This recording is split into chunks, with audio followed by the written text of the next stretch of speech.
beberapa tahun terakhir ini? Wah, kalau ngomongin perkembangan keren banget sih ya.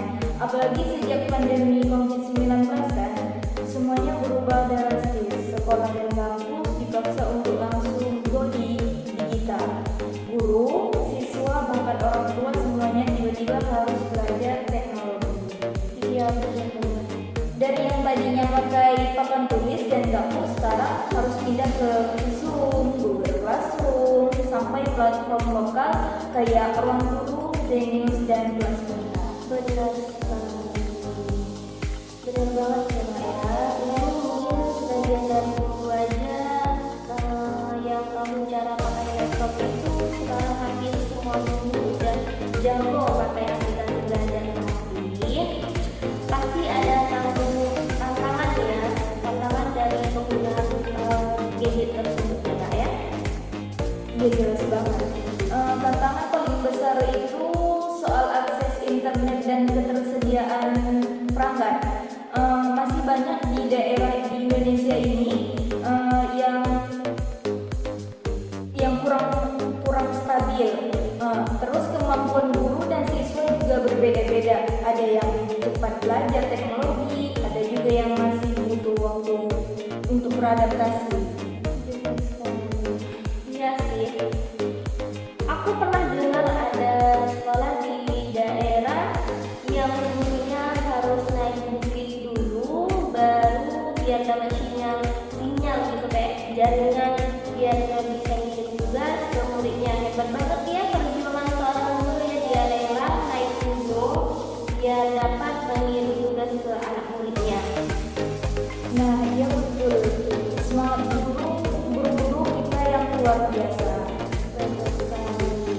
Terus gimana sih kakak dengan para guru sendiri? Mereka kan harus cepat banget nih menyesuaikan diri, apa mereka bisa adaptasi dengan baik?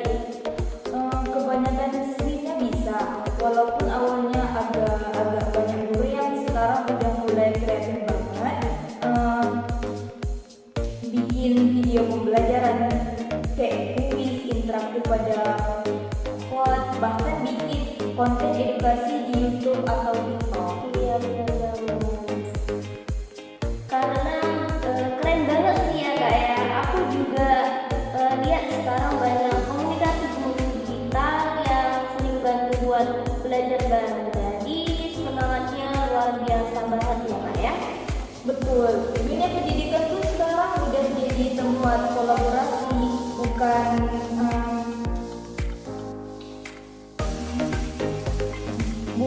kompetisi. Guru, siswa, bahkan orang tua sama-sama belajar menyesuaikan diri dengan era digital sekarang ini.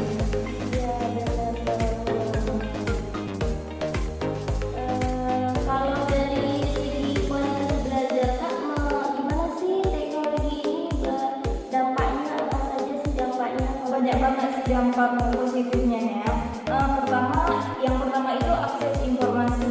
Jadi terbuka luas, siswa bisa belajar dari mana saja, bahkan dari sumber luar negeri. Kedua, pembelajaran jadi fleksibel, nggak harus di kelas, bisa lewat HP, laptop, atau bahkan TV pendidikan. Dan yang ketiga, belajar lebih menarik karena media visual, animasi, dan simulasi. Wah, ya aku juga merasa kalau belajar pakai video atau aplikasi itu nggak gampang banget dari, tapi teknologi juga biasanya kita juga harus perlu beradaptasi dengan gurunya langsung kan. Iya, benar banget. Teknologi ini cuma alat. Yang paling penting itu tetap cara penggunaannya. Kalau cuma ngasih tugas lewat aplikasi atau komunikasi, ya sama saja kayak metode lama. Guru tetap harus berperan aktif, membimbing, dan siswa tetap harus disiplin belajar. Iya benar banget. Nah itu dia, kadang ada yang terlalu fokus ke teknologi sampai lupa kalau paling penting itu interaksi dan nilai-nilai belajar itu sendiri. Nah kita juga harus perlu ya agar interaksi secara langsung dengan guru dan murid. Jadi tidak full ke gadget terus ya kan Kak ya. Kalau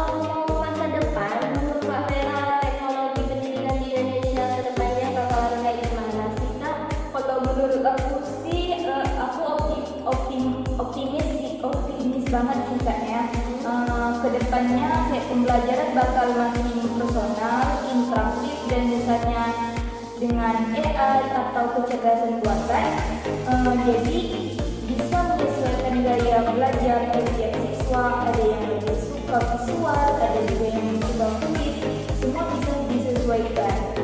Terus ada juga virtual reality dan augmented reality. Bayangin belajar sejarah sambil belajar di zaman Majapahit lewat kacamata, pasti seru banget. Dan pemerintah juga lagi seru banget memperluas jaringan internet dan menyediakan pelatihan digital untuk guru-guru sekarang ini. Iya benar banget. Wah, kalau gitu nanti belajar nggak cukup lewat buku ya Kak, tapi bisa benar-benar masuk ke dunia pelajaran kayak main game tapi isinya ilmu. Seru banget ya Kak ya. Ya benar banget. Jadi belajar itu kan nggak lagi bikin ngantuk, tapi bikin penasaran dan semangat. Iya benar banget. Nah Kak, sebelumnya kita akhiri ada nggak sebelumnya Kak, sebelum kita akhiri ada nggak pesan khusus buat para pendidik dan juga siswa yang lagi dengar ini? Ada dong, pesan aku, jangan takut sama teknologi. Gunakan teknologi sebagai alat teman belajar, bukan musuh. Buat para peran guru, jangan berhenti belajar hal baru, karena teknologi harus berkembang dan kita juga harus terus berkembang. Untuk siswa, manfaatkan teknologi dengan baik. Jangan cuma buat hiburan, tapi pakai buat cari ilmu. Explore hal-hal yang baru, bahkan mungkin bisa bikin karya sendiri. Nah, setuju banget, keren banget ya Kak ya. Karena kali ini kita bisa pakai teknologi dengan benar. Kita nggak cuma jadi pengguna, tapi kita juga jadi pencipta dari gadget tersebut ya.